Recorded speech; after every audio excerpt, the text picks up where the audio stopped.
My girlfriend said, "It's just a prank." After shaving my head in my sleep for her TikTok, I calmly said, "Very funny." Then, I pranked her by selling her collection of designer handbags to pay for hair transplant consultations. Her TikTok views couldn't cover the loss. I, 28 male, woke up last Tuesday morning feeling cold. Really cold on my head. Reached up and felt skin, smooth skin where my hair should have been. Jumped out of bed, ran to the bathroom mirror. My head was completely shaved. Not buzzed. Shaved. Random patches of stubble here and there like someone did a rush job with clippers. My girlfriend, 26, was standing in the doorway with her phone, recording my reaction. She was laughing so hard she could barely hold the camera steady. "Babe, your face! Oh my God, this is gold!" I stood there, staring at my reflection.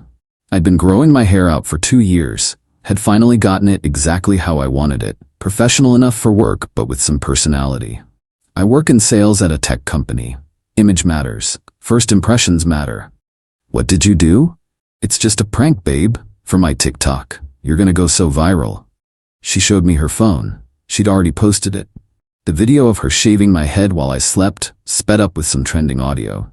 Caption: "He said I could do whatever I wanted to him. It's #prank wars couple goals viral. 733K views already." Comments flooding in about how savage she was.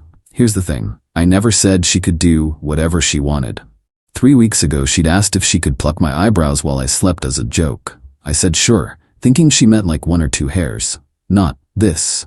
"It's hair, Adrian. It grows back. Don't be such a baby about it." I didn't yell, didn't freak out, just said, "Very funny."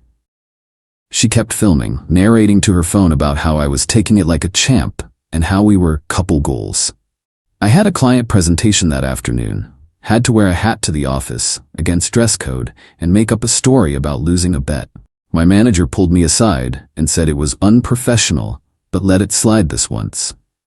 That night, while Kiara was at her influencer friend's party, I did some research. Her handbag collection, she called it her investment pieces, was worth about $35 total. Hermes, Chanel, Louis Vuitton, Bottega Veneta. All authenticated, all sitting in our spare bedroom she'd converted into her content creation studio. See, Kiara and I had been living together for a year. Separate finances, split rent and utilities. But we'd agreed anything left in common areas was fair game for pranks. She'd established this rule after putting hot sauce in my protein powder. Her handbags, stored in the spare bedroom, technically a common area since we both paid rent. I carefully photographed each bag, made a spreadsheet with purchase dates, authentication certificates, original receipts. She kept everything. Then I listed them all on the Real and Vestiaire Collective. Priced to move quickly. By morning, I'd sold 12 bags for a total of $31,000. Update 1, 3 days later. The aftermath was intense.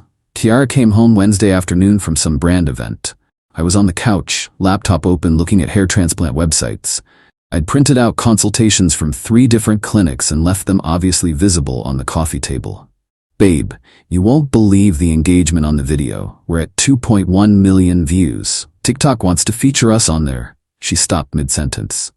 "Notice the papers. Hair transplant? Adrian, you're being dramatic. It'll grow back in like a month."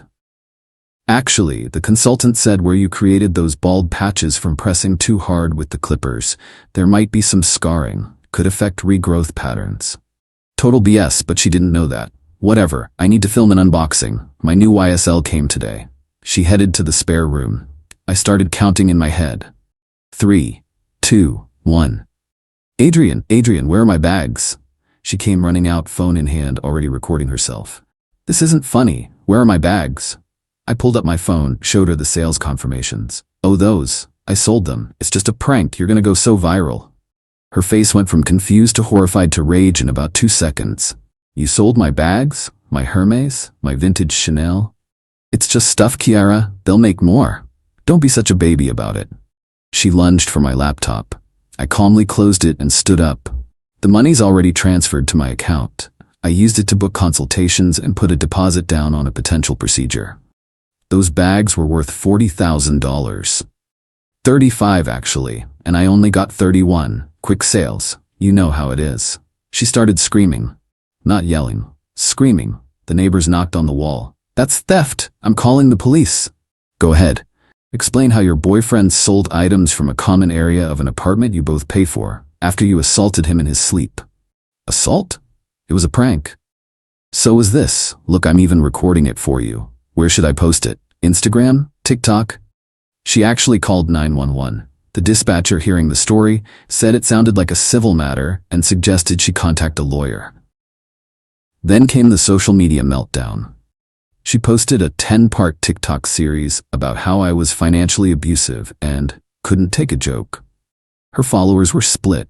Half thought I was a legend, half thought I was evil. The original head-shaving video got another 1,000,000 views from the drama. Her influencer friends started blowing up my phone. "Brittany, you need to give those bags back now. You don't understand how hard she worked for those. This is literally abuse. I'm going to expose you on my platform. How dare you touch a woman's belongings? Small dick energy." I responded to exactly 0 of them. But the best part? Kiara's brand deals. 3 companies reached out saying they were reassessing their partnerships due to the controversial nature of her content. Turns out, assault pranks aren't advertiser-friendly. Who knew? Update 2, 1 week later. So Kiara went nuclear. First, she tried to get me evicted. Called our landlord claiming I was stealing from her and creating an unsafe living environment. The landlord, who'd already received noise complaints about her 3 a.m. filming sessions, basically told her to handle it herself or move out. Then she tried to get her stuff back legally. Hired some cheap lawyer who sent me a demand letter. My cousin's a paralegal and helped me draft a response, citing the established prank rules she'd created. Text messages where she said common areas were fair game. The video evidence of her assaulting me while unconscious. Screenshots of her bragging about the prank being savage. Her lawyer dropped the case. So she escalated to pure pettiness. I woke up Thursday to find she'd canceled my gym membership. She didn't have my password, but called pretending to be me with a family emergency. Posted my number on Craigslist advertising free puppies. Signed me up for every spam email list known to man. Called my work pretending to be a reference checker, asking if I had anger management issues.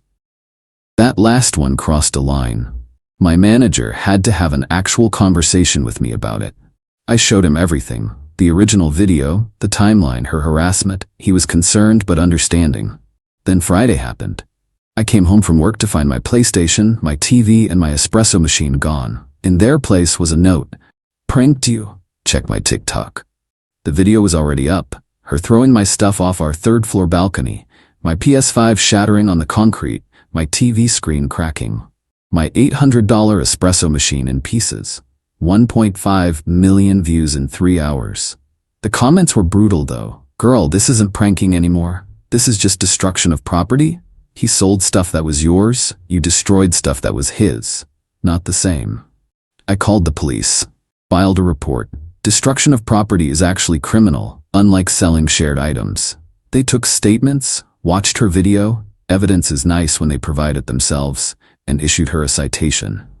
But here's where Kiara really messed up. Remember those brand deals she was losing? Well, she decided to lie. Posted that I was the one who contacted her sponsors, that I was trying to ruin her career out of jealousy. One problem, I hadn't contacted anyone. The brands reached out to me afterward for my side of the story.